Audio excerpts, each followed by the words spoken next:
25 octobre au petit matin. Ce sont les dernières images tournées par Marc Garmérian.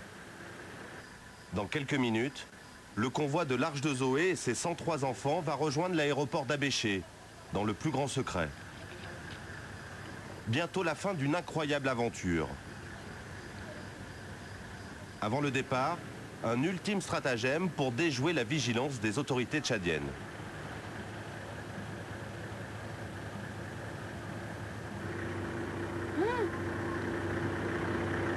Voilà le blessé de guerre.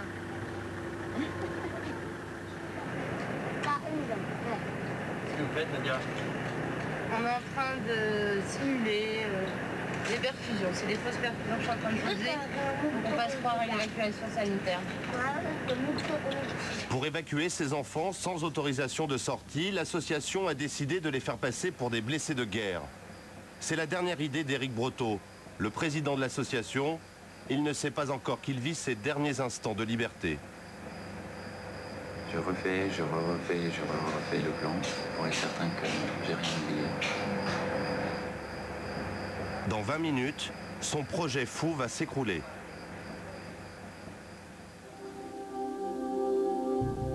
L'idée insensée d'Éric Breteau, c'est d'arracher des orphelins du Darfour.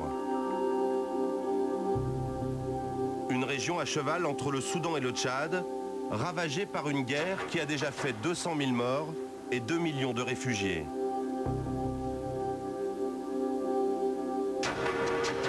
Pour évacuer 103 enfants, l'Arche de Zoé a affrété un avion qui doit les faire venir clandestinement en France.